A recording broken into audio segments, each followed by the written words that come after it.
Friend, आज video में बात करने वाले हैं हम सपोजिटरी के बारे में, टाइप्स ऑफ सपोजिटरी के। यहाँ पे बात करने वाले इसके एडवांटेज और डिसएडवांटेज के बारे में। तो आइए सबसे पहले जान लेते हैं सपोजिटरी की डिफिनेशन होती है कि आप इजी लैंग्वेज में बना करके कैसे लिखेंगे। तो हमारी जो सपोजिटरी होती है फ्रेंड्स, एक तरीके का हमारा सेमी सॉलिड डोजेज फॉर्म होता है और इसको हम बॉडी कैविटी के अंदर इंसर्ट करते हैं। बॉडी कैविटी जैसे हमारा हो गया ओरल कैविटी, हो गया वेजाइनल कैविटी, हो गया रेक्टल कैविटी, हो गया नेजल कैविटी, हो गया। इन सारे जगहों पे क्या करते हैं, इस सपोजिटरी को इंसर्ट करते हैं और जैसे इंसर्ट करेंगे वो वहां पे जाएगा। वो क्या करेगा कि हमारे बॉडी के टेम्परेचर पे वो मेल्ट हो जाएगा, वहां पे डिसॉल्व हो जाएगा और क्या करेगा, सिस्टमिक और लोकल इफेक्ट प्रोड्यूस करने का काम करता, वो हमारा कहलाता है सपोजिटरी कहलाता है। तो सिंपल डिफिनेशन मैंने लिख के रख दिया कि हमारी जो सपोजिटरी होती है एक तरीके का हमारा सेमी सॉलिड डोजेज फॉर्म होता है जो हमारे बॉडी कैविटी के अंदर इंसर्ट किया जाता है, डाला जाता है और ये वहां पे जाने के बाद क्या करता है, मेल्ट हो जाता है। मेल्ट होने के बाद क्या करता है, लोकल और सिस्टमिक इफेक्ट को देने का काम करता है, उसको बोलते हैं हम सपोजिटरी बोलते हैं। तो मैंने सिंपल लैंग्वेज में डिफिनेशन यहाँ पे लिख दी है, यहाँ से आप देख के इसको लिख सकते हैं। तो आइए वही सारी चीजें देखने वाले। तो यहाँ पे पहला पॉइंट लिखा है, a suppository is a small solid bullet shaped medication. मतलब कि हमारी जो सपोजिटरी होती है यह हमारी बंदूक के गोली की तरह होती है और छोटी सी होती है, हमारी एक सॉलिड के फॉर्म में ये होती है, सॉलिड और सेमी सॉलिड दोनों के फॉर्म में हमारी ये अवेलेबल होती है। अब देखिए बात करते हैं सेकंड पॉइंट की, a suppository is an semi solid dosage form. मैंने बोला था कि हमारी जो सपोजिटरी होती है एक तरीके की कैसी डोजेज फॉर्म होती है, सेमी सॉलिड डोजेज फॉर्म होती है।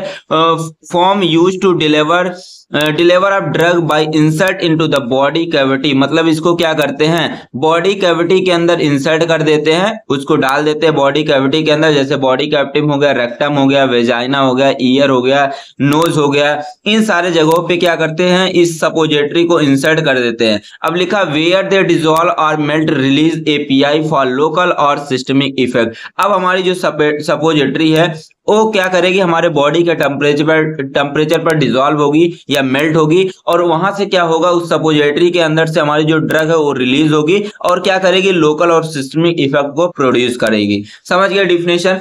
अब देखिए लिखा गया, एक बार ध्यान से फिर से सुन लीजिएगा मैं क्या कहना चाहता हूं। हमारी जो सपोजिटरी होती है एक तरीके का सेमी सॉलिड डोजेज फॉर्म होते हैं जिसको क्या करते हैं, हम बॉडी कैविटी के अंदर इंसर्ट करते हैं, डालते हैं। अब वो हमारी जो सपोजिटरी है वो हमारे बॉडी कैविटी में जाएगी, वहां पे क्या होगी, मेल्ट होगी। मतलब कि बॉडी टेम्परेचर पे वो मेल्ट हो जाएगी, डिसॉल्व होगी। अब उस सपोजिटरी के अंदर से क्या होगी, हमारी एपीआई मतलब कि एक्टिव फार्मास्यूटिकल इंग्रेडिएंट वहां पे रिलीज होगा और क्या करेगा, वहां पे सिस्टमिक और लोकल इफेक्ट को प्रोड्यूस करता है, उसको बोलते हैं सपोजिटरी बोलते हैं। अब देखिए अगला पॉइंट लिखा गया है कि जो हमारे सपोजिटरी होते हैं इसका यूज हम तब करते हैं जब हमें पेन होती है, इन्फ्लामेशन होता है। इन्फ्लामेशन का मतलब होता है सूजन होना। अगर कोई इन्फेक्शन हो गया या तो किसी को कॉन्स्टिपेशन मतलब कि कब्ज हो गया है, तो इन सारे प्रॉब्लम को ठीक करने के लिए हम क्या करते हैं, सपोजिटरी का यूज करते हैं। समझ में आ गया सारी चीजें। यहाँ पे देख सकते हैं ऐसे बुलेट शेप की हमारी सपोजिटरी होती है, ठीक है। अब देखिए बात करते हैं हम टाइप्स ऑफ सपोजिटरी के बारे में। तो हमारी जो सपोजिटरी होती है टोटल 5 तरीके की होती है, यहाँ पे मेंशन किया गया है। सबसे पहला आ जाता है रेक्टल सपोजिटरी, दूसरी आ जाती है वेजाइनल सपोजिटरी, तीसरा यूरेथ्रल सपोजिटरी, फिर आता नेजल सपोजिटरी, फिर ईयर कोन्स आ जाते हैं, ठीक है। तो आइए देखते हैं सभी के डिफिनेशन के बारे में, कैसे आप डिफिनेशन बना करके लिखेंगे। यहाँ पे बात करेंगे, जो सबसे पहला हमारा आता है रेक्टम सपोजिटरी है।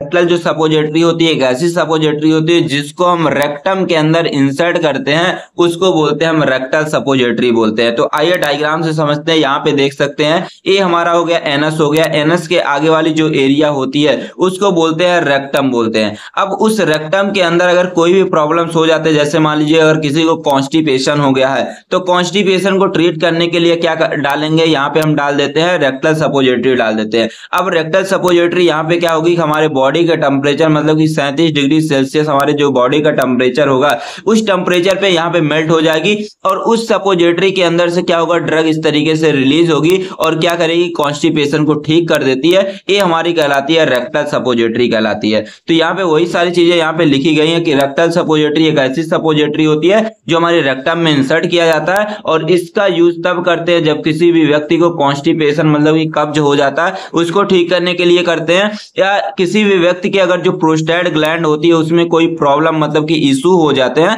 तो उसको ठीक करने के लिए हम रेक्टल सपोजिटरी का यूज करते हैं। अब देखिए बात करते हैं हमारी जो रेक्टल सपोजिटरी होती है उसका जो वेट होता है 1 से 2 ग्राम की उसका वेट होता है। आगे दिया गया कि हमारी जो रेक्टल सपोजिटरी, जब रेक्टम सपोजिटरी को बनाया जाता है उसमें जो हमारे सपोजिटरी बेस यूज किए जाते हैं, तो 2 सपोजिटरी बेस हमारे यूज किए जाते हैं। एक होता है हमारा कोका बटर होता है, या कोका बटर यूज कर सकते हैं आप, थियोब्रोमा ऑयल यूज कर सकते हैं।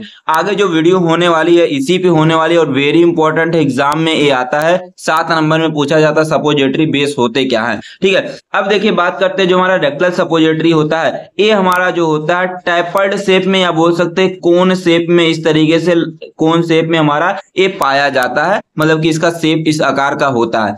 अब देखिए बात करते हैं दूसरा हमारा आ जाता है वेजाइनल सपोजिटरी। इसके नाम से ही पता चल रहा है कि एक ऐसी सपोजिटरी जिसको हम कहां पे इंसर्ट करने वाली, जो हमारी वेजाइनल कैविटी है वहां पे हम उसको इंसर्ट करते हैं, उसको बोलते हैं वेजाइनल सपोजिटरी बोलते हैं। तो वही लिखा, these are those suppository which insert into the vagina, मतलब एक ऐसी सपोजिटरी जिसको हम वेजाइना के अंदर इंसर्ट करते हैं उसको बोलते हैं हम वेजाइनल सपोजिटरी बोलते हैं। तो यहाँ पे डायग्राम में देख सकते हैं इस तरीके से वेजाइना के अंदर जो है सपोजिटरी को इंसर्ट किया गया है। कौन सी सपोजिटरी? हमारी वेजाइनल सपोजिटरी। और ये वेजाइनल सपोजिटरी तब यूज किया जाता है जब क्या होता है कि जो वेजाइना रहता है वहां पे अगर कोई इन्फेक्शन हो गया, कोई बैक्टीरियल इन्फेक्शन हो गया है या ईस्ट इन्फेक्शन हो गया है, तो उसको ट्रीट करने के लिए हम क्या करते हैं, वेजाइनल सपोजिटरी का यूज करते हैं। अगर वेजाइना के अंदर ड्राइनेस का मतलब होता है सूखापन हो गया है, तो उसको भी ठीक करने के लिए हम क्या करते हैं, वेजाइनल सपोजिटरी का यूज करते हैं। या मेंस्ट्रुअल क्रैम्प बहुत ज्यादा होता है, मतलब कि जब गर्ल्स में पीरियड आता है उस टाइम बहुत ही ज्यादा पेट में दर्द होता है,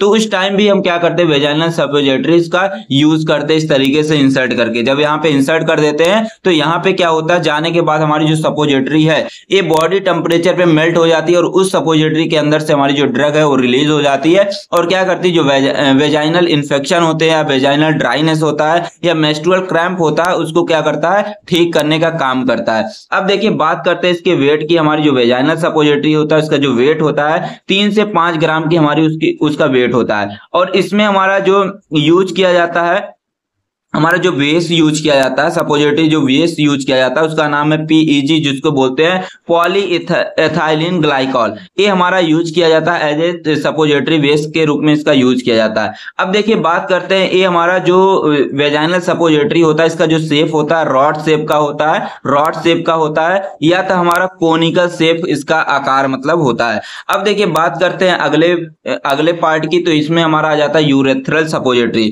तो यूरेथ्रल सपोजिटरी एक ऐसी सपोजिटरी होती है जिसको हम यूरेथ्रा में क्या करते हैं, इंसर्ट करते हैं, मतलब कि जो पेशाब वाली नली रहती है वहां पे इंसर्ट करते हैं, उसको बोलते हैं हम यूरेथ्रल सपोजिटरी बोलते हैं। तो यहाँ पे डायग्राम में देख सकते हैं इस तरीके से इंसर्ट करते हैं, ठीक है। और जो यूरेथ्रल सपोजिटरी होती है ये क्या करती है, अगर किसी को प्रोस्टेट मतलब कि प्रोस्टेट का अगर कोई भी प्रॉब्लम है, प्रोस्टेट ग्लैंड का अगर कोई भी प्रॉब्लम है उसको ठीक करने के लिए किया जाता है। और यूरेथ्राइटिस मतलब कि अगर जो यूरेथ्रा होता है उसके अंदर इन्फ्लामेशन, सूजन हो गया है किसी भी वजह से, किसी भी इन्फेक्शन की वजह से सूजन हो गया है, तो उसको भी ठीक करने के लिए हम क्या करते हैं, यूरेथ्रल सपोजिटरी का यूज करते हैं। अब अगर इसके वेट के बारे में बात करते हैं तो इस मतलब कि यूरेथ्रल सपोजिटरी का वेट जो होता है 2 से 4 ग्राम इसका वेट होता है। और इसमें हमारा जो सपोजिटरी बेस यूज किया जाता है कोका बटर हमारा यूज किया जाता है। और इसका जो आकार होता है, मतलब यूरेथ्रल सपोजिटरी का जो आकार होता है वह पेंसिल के आकार का होता है, लंबा सा होता है, जिसको हम क्या करते हैं इस तरीके से जो हमारा यूरेथ्रा रहता है उसके अंदर हम क्या करते हैं, इंसर्ट करते हैं। अब देखिए यहाँ पे अगला आ जाता है हमारा nasal cavity, sorry nasal suppository आ जाता है। नेजल का मतलब होता है नाक, ठीक है। ऐसी सपोजिटरी जिसको हम नेजल कैविटी के अंदर इंसर्ट करते हैं उसको बोलते हैं हम नेजल सपोजिटरी बोलते हैं। अब ये सपोजिटरी जाएगी हमारे नाक के अंदर और वो हमारे बॉडी का टेम्परेचर पे डिसॉल्व हो जाएगी और क्या होगा, वहां से ड्रग रिलीज होगी और हमारे नाक में होने वाले प्रॉब्लम को ठीक करती है। तो यहाँ पे जो नेजल सपोजिटरी दी जाती है, अगर नाक के अंदर कंजेशन मतलब कि नाक हमारी जाम हो गई है तो उसको ठीक करने के लिए हम क्या कर देते हैं, नेजल सपोजिटरी देते हैं। या अगर हमारे नाक के अंदर सिनोसाइटिस मतलब कि नाक के अंदर इन्फ्लामेशन हो गया है, जो हमारा सीनस होता है हमारे नाक के अंदर, अगर उसके अंदर इन्फ्लामेशन हो गया है तो उसको ठीक करने के लिए हम क्या देते हैं, नेजल सपोजिटरी देते हैं। अब देखिए इसके वेट के बारे में बात करते हैं तो हमारा जो नेजल सपोजिटरी होता है उसका जो वेट होता है हमारा 1 ग्राम होती है और उसकी जो लंबाई होती है 9 से 10 सेंटीमीटर लॉन्ग होता है, 9 से 10 सेंटीमीटर उसकी लंबाई होती है। अब देखिए बात करते हैं उसी में नेजल जो कैविटी होती है उसमें जो हमारा सपोजिटरी बेस यूज किया जाता है, जिलेटो ग्लिसरीन बेस हमारा यूज किया जाता है और इसका जो आकार होता है वो हमारा सिलेंड्रिकल शेप का होता है, लंबा सा हमारा सिलेंड्रिकल शेप इसका होता है। अब देखिए बात करते हैं हमारा लास्ट आ जाता है ईयर कोन आ जाते हैं। ईयर कोन एक ऐसे सपोजिटरी होते हैं जो हमारे कान के अंदर इंसर्ट किए जाते हैं, मतलब कि जो कान की कैविटी होती है जिसको बोलते हैं ईयर कैविटी, उस ईयर कैविटी के अंदर इसको इंसर्ट किया जाता है। अब वो हमारी जो सपोजिटरी रहती है मतलब ईयर कोन से रहता है वहां पे जाएगा, जाने के बाद क्या होगा कि हमारे जो बॉडी का टेम्परेचर रहेगा उस टेम्परेचर पे मेल्ट हो जाएगा और हमारे कान में होने वाले जो ईयर इन्फेक्शन है उसको ठीक करेगा, कान में जो दर्द रहते हैं उसको ठीक करेगा, या कान के अगर इन्फ्लामेशन है, सूजन है तो उसको भी ठीक करने के लिए हमारा ईयर सपोजिटरी में इसकी ईयर कोन से रिस्पॉन्सिबल होता है। अगर इसके वेट के बारे में बात करते हैं, इसका वेट जो होता है 1 ग्राम का होता है और इसका जो आकार होता है वो हमारा सिलेंड्रिकल आकार का हमारा जो ईयर कोन्स आते हैं। अब देखिए बात करते हैं सपोजिटरी के एडवांटेज के बारे में और उसके डिसएडवांटेज के बारे में। तो हमारी जो सपोजिटरी होती है यह हमारी जो होती है अनकॉन्शियस पेशेंट के लिए जो होती है बहुत ही ज्यादा यूजफुल होती है, मतलब कि ऐसा पेशेंट जो हमारा कोमा में चला गया है उसके लिए हमारा क्या होता है, मतलब कि जो चेतना में ना हो उसको बोलते हैं अनकॉन्शियस बोलते हैं। तो अनकॉन्शियस पेशेंट को देने में बहुत ही ज्यादा आसानी रहती है, ठीक है। और इसका जो फर्स्ट पास मेटाबॉलिज्म नहीं होता, आगे अब जब सीनियर क्लास में जाएंगे वहां पे आप पढ़ेंगे फर्स्ट पास मेटाबॉलिज्म, मतलब कि जो मेडिसिन आप लेते हैं वह मुंह के थ्रू अगर लेते हैं तो उसका फर्स्ट पास मेटाबॉलिज्म होता है, मतलब कि वो लीवर क्या करता है, हमारे बॉडी के अंदर जो लीवर होता है, लीवर के अंदर होता है हमारा CYT50 एक एंजाइम होता है, उस एंजाइम के थ्रू से क्या होता है उसका मेटाबॉलिज्म होता है। लेकिन अगर कोई भी मेडिसिन हम डायरेक्टली ब्लड के अंदर लेते हैं या क्या करते हैं हम सपोजिटरी के फॉर्म में लेते हैं तो उसका फर्स्ट पास मेटाबॉलिज्म नहीं होता है। तो उसी मेडिसिन का फर्स्ट पास मेटाबॉलिज्म होता है जो हम GIT के थ्रू लेते हैं, गैस्ट्रोइंटेस्टाइनल ट्रैक्ट के थ्रू लेते हैं, उसी का फर्स्ट पास मेटाबॉलिज्म होता है।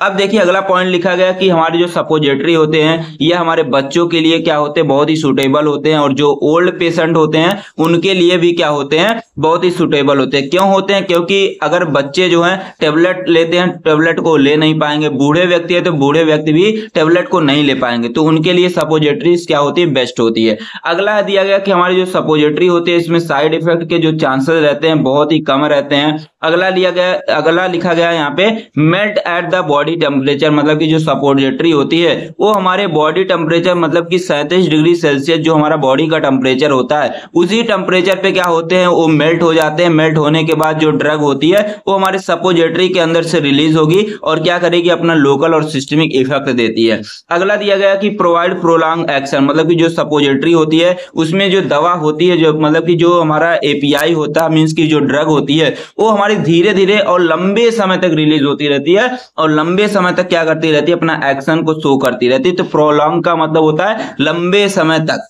अब देखिए बात करते हैं इसके डिसएडवांटेज के बारे में।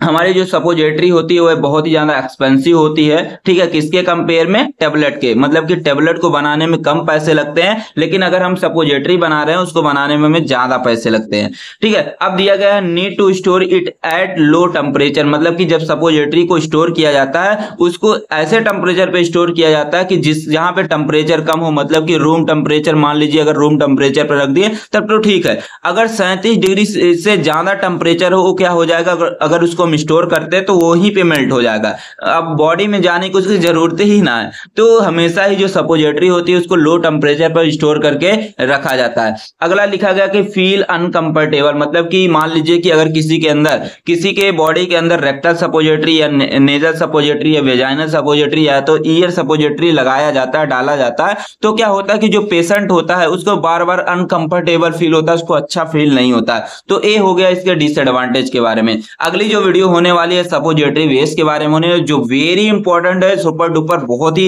इजी तरीके से बताने वाला हूं, बस वीडियो को लाइक कर लीजिए ताकि अगले वीडियो का नोटिफिकेशन आपको सबसे पहले मिल जाए। थैंक्स फॉर वॉचिंग, मिलते हैं नेक्स्ट वीडियो में, तब तक के लिए टेक केयर, बाय बाय।